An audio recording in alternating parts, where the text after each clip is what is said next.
Pode vir, Marcos. Lá vem o Marcos. Olá, humanos e exáticos, mais uma vez Marcos aqui. Espero que todos estejam bem. Vamos terminar de compreender o regime militar no Brasil? Vamos dar continuação aos nossos estudos? Vem comigo! Não vai embora, fica um pouco mais. Ninguém sabe fazer. Apesar da coragem e do heroísmo, os grupos de luta armada foram derrotados. Primeiro porque o número de pessoas engajadas era muito pequeno. A maioria não tinha nenhuma experiência militar, nunca tinham posto a mão no revólver. Do outro lado havia um exército cada vez mais profissional, treinado e com armamento moderno. Além disso, a imprensa estava sob rígido controle da censura. Os jornais e as revistas apresentavam os guerrilheiros como terroristas cruéis que ameaçavam assassinar as pessoas de bem. Nos correios, hospitais e repartições públicas apareciam cartazes com fotos dos guerrilheiros, apresentados como perigosos bandidos, caçados pela polícia. Os guerrilheiros cometeram vários erros de avaliação. Eram poucos e ficaram isolados. Não conseguiram obter apoio da população, não perceberam que o país estava vivendo uma época de crescimento econômico, não notaram que em outros países a guerrilha vencera porque a maioria da população era rural, enquanto a maioria dos brasileiros já viviam nas cidades. A repressão foi violenta. Imagina se você fosse um jovem cheio de ideais e que tivesse aderido à luta armada. Você tinha caído na clandestinidade. Como se dizia, documento falso, revólver escondido na cintura, olhar assustado para qualquer pessoa na rua, distante da família, dos antigos amigos e de qualquer conhecido. Nome inventado, pois nem os companheiros podiam saber sua identidade. Você se esconderia num apartamento discreto, numa casinha no subúrbio. Esse esconderijo é chamado de aparelho. Quais são suas ações? Pode ser que vocês expropriem um banco, ou seja, assalte um banco, ou então roubem um caminhão para distribuir comida na favela enquanto fazem um discurso político, ou ainda sequestram um embaixador estrangeiro para exigir que o governo solte companheiros e deixe ir para o exílio em outro país. Um dia você tem um ponto de encontro marcado com outro guerrilheiro, ele não aparece, provavelmente caiu, que quer dizer que foi preso. Em algumas horas, debaixo de pauladas, ele poderá contar onde você e seus companheiros se escondem. É preciso fugir, mas dessa vez não deu tempo. A polícia chegou e houve tiroteio. Você foi preso. Agora sim vai sentir na pele a face mais negra do regime, a tortura. Não houve guerrilheiro preso que não tivesse sido barbaramente torturado. O pau de arara era um dos piores suplícios que esses homens viveram. Além disso, tem relatos de pontapés, choques elétricos, banho de ácido, uma lista infindável. É fato que existiu a tortura no país, professor? Se existiu, por que existiu tortura durante esse regime? É claro que havia o sadismo, o gosto de fazer o outro sofrer, mas também existia a necessidade militar de obter as informações daquele capturado. O torturado tinha informações importantes. Muitos sofreram, muitos morreram, mas quem sobreviveu nunca mais esqueceu. Foi uma geração que pagou um alto preço pelos seus ideais. Se a tortura foi um fato, quem torturou os presos políticos, professor? As torturas nem sempre eram feitas em lugares escondidos. Muitas torturas foram feitas em quartéis e delegacias. Os torturadores eram militares e policiais ligados a órgãos de repressão, como o DOI-CODE, por exemplo. Deixo claro que a maioria dos militares não tinham nenhum envolvimento com a tortura. Muitos sequer sabiam desse fato. mas é inegável que tinha muitos torturadores ocupando cargos de destaque dos aparelhos repressores do Estado e que nenhum membro do alto escalão do governo tomou iniciativa de acabar com as torturas. O regime militar não se manteve apenas por causa da repressão física. Ele também soube utilizar as armas da propaganda ideológica. Por exemplo, os meios de comunicação só podiam apresentar notícias favoráveis ao regime, transmitindo sempre a imagem de um Brasil que estava no caminho certo para o desenvolvimento. Reportagens sobre as grandes obras do governo convenciam a população de que tudo melhorava.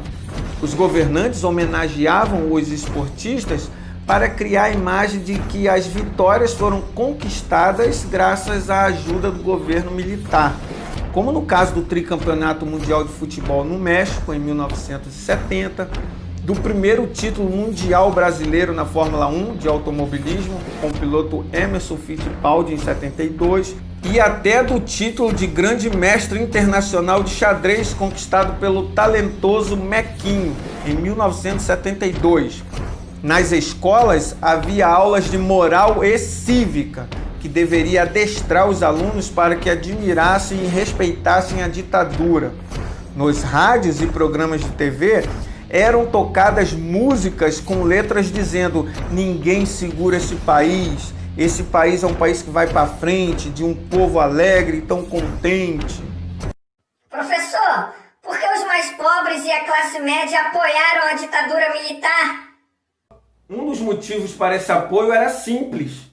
A economia estava crescendo. Foi a época do chamado milagre econômico, que de milagre não teve nada. O apogeu do milagre aconteceu no governo Médici. Chamaram de milagre porque o país vivia a euforia de um extraordinário crescimento e modernização da economia. O Brasil chegou a apresentar uma das maiores taxas mundiais de crescimento econômico. Esse desenvolvimento rápido era realizado com baixas taxas de inflação. Como foi possível esse milagre? Primeiro, porque houve grandes investimentos no Estado. O Estado financiou projetos industriais e agrícolas, realizou inúmeras obras de infraestrutura como estradas, pontes e usinas hidrelétricas. Por exemplo, a rodovia Transamazônica, a refinaria de petróleo de Paulínia, a maior do Brasil, a ponte Rio-Niterói. Para acelerar o crescimento, ampliavam-se e criavam-se novas empresas estatais, principalmente no setor de petróleo, energia, comunicações e mineração. Por exemplo, a Petrobras, a Eletrobras, a Embratel e a Telebrás, a Companhia do Vale do Rio Doce, também entra nessa jogada. O milagre que não foi santo contou com um pesado investimento estrangeiro. Para as multinacionais, o governo brasileiro oferecia empréstimos, ofereciam grandes obras gratuitas, cobravam menos impostos, coisas que o governo não fez para as empresas brasileiras. Além disso, o Brasil vivia um sério arroxo salarial. A economia crescia e os salários não aumentavam de forma proporcional. Mas quem realmente ganhou com esse crescimento espetacular? Certa vez o presidente Médici declarou que a economia vai bem, o povo é que vai mal. Por que ele dizia isso? Porque o crescimento econômico produzido pelo milagre não beneficiava todas as camadas sociais. Com os sindicatos vigiados pelo governo e as greves proibidas, os trabalhadores pouco podiam fazer para defender seus salários. É só pensar, se a economia do país crescia e os trabalhadores continuavam recebendo mais ou menos a mesma coisa que estavam recebendo antes, é óbvio que eram as camadas sociais mais altas que se beneficiavam do milagre econômico. Os ricos ficavam cada vez mais ricos e os pobres cada vez mais pobres. O ministro Delfim Neto, que comandou o milagre no governo Médici, dizia que era preciso deixar o bolo crescer para depois dividir. Realmente o bolo cresceu, só que as fatias comidas pelos ricos ficaram maiores ainda, enquanto as fatias dos pobres encolheram. As grandes obras do governo também foram questionadas, como a Transamazônica. que não incluiu um projeto de proteção à floresta nem aos indígenas.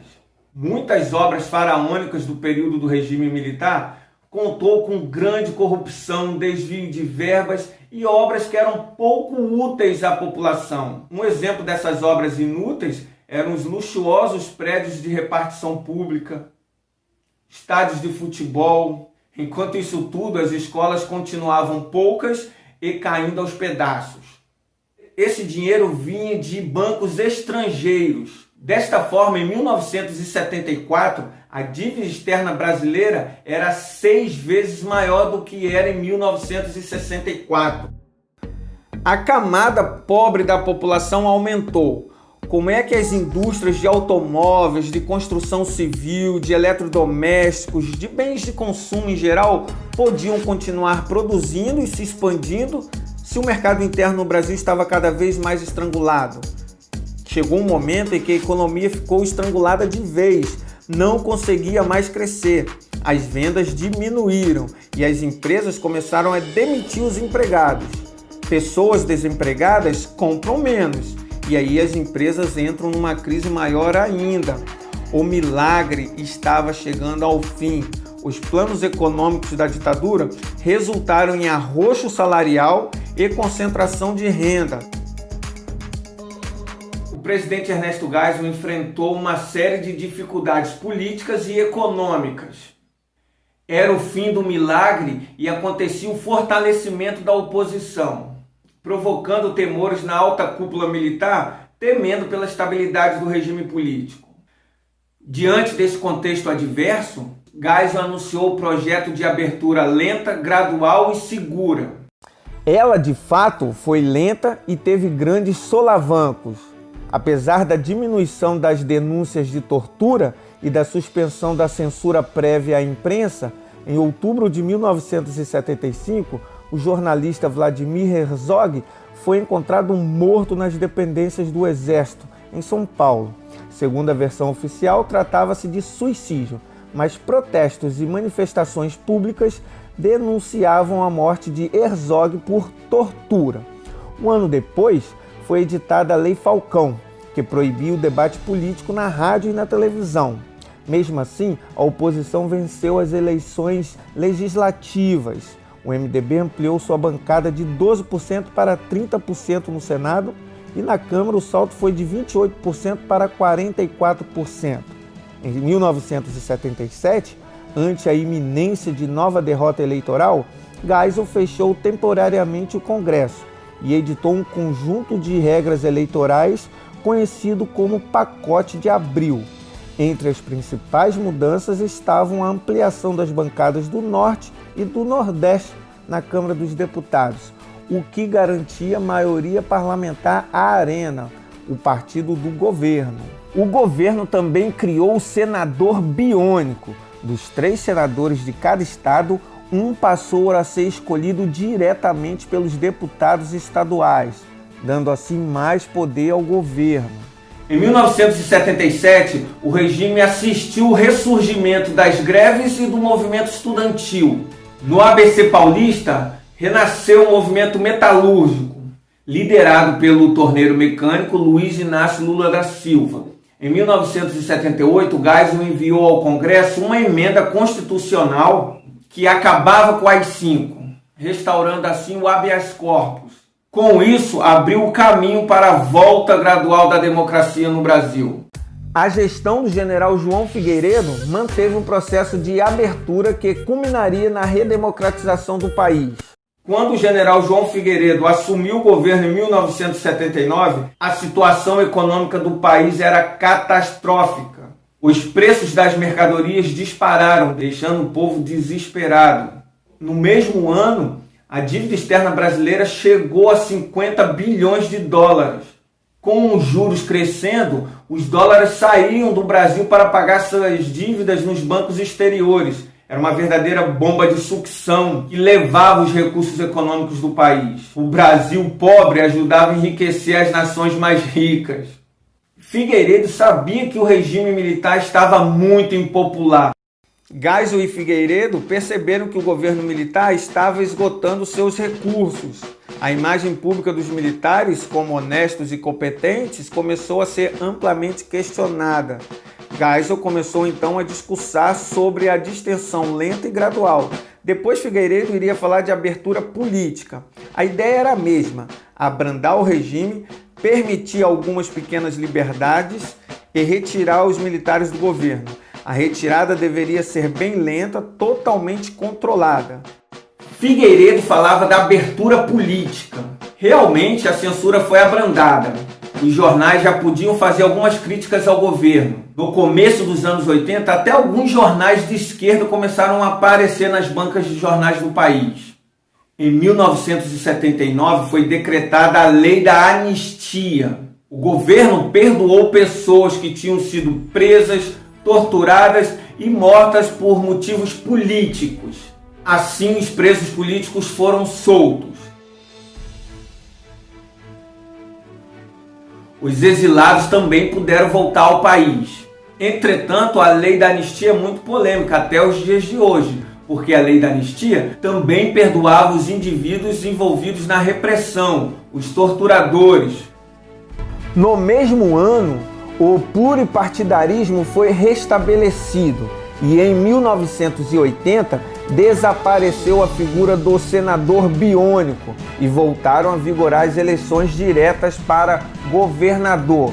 Mas faltava ainda restabelecer a eleição direta para presidente da República. Os militares da linha dura e os políticos da extrema-direita naturalmente não aceitavam o que estava acontecendo com o país. Por isso começaram a promover atos terroristas. Começaram a colocar fogo em bancas de jornais, tentaram incendiar a sede da Civilização Brasileira, uma editora especializada em ciências humanas. E o episódio mais famoso desses atos terroristas foi o Rio Centro. O exército assumiu o caso e depois de suas investigações concluiu que os dois teriam sido vítimas de um atentado. O sucessor de João Figueiredo deveria ser escolhido pelo colégio eleitoral em novembro de 1984. Um ano antes, porém, o deputado de oposição Dante de Oliveira apresentou uma emenda constitucional que pedia a volta das eleições diretas para presidente da República. Ao mesmo tempo que a emenda tramitava no Congresso, a campanha ganhava as ruas de todo o país. Era um movimento das diretas já. A campanha Direta Já foi o maior movimento popular de toda a história do Brasil. Nas escolas e universidades, nas ruas, nos escritórios e oficinas, nos trens e nas filas, o país inteiro manifestava seu apoio. Passeatas, shows musicais, debates, panfletagens, tudo era feito para esclarecer as pessoas e unir a população em torno de um grande ideal: conquistar o direito básico de escolher o presidente. Aconteceram os maiores comícios de nossa história. Na Candelária, no Rio de Janeiro, e na Praça da Sé, em São Paulo, concentraram-se mais de 1 milhão de pessoas. O país inteiro, nervoso, roeu as unhas aguardando os votos dos deputados, um por um. No final, por apenas 22 votos, a emenda foi derrotada. Em 1985, o Colégio Eleitoral elegeu Tancredo Neves como presidente do Brasil. Tancredo venceu a disputa presidencial contra Paulo Maluf, do PDS. Tancredo, porém, adoeceu 3 dias antes da posse e veio a falecer. A presidência foi ocupada pelo seu vice, José Sarney, cuja posse em 15 de março de 1985 marcou o fim do longo regime militar no Brasil. Você vai cair na prova, professor? Parece ter um filme de ação. É muita coisa. Vai cair na prova isso aí? Parece ter um filme. Parece filme de ação, né, Romildo? Mas foi a realidade. Por isso, nunca podemos esquecer nem negar o regime militar no Brasil. Ele foi autoritário e violento, sim.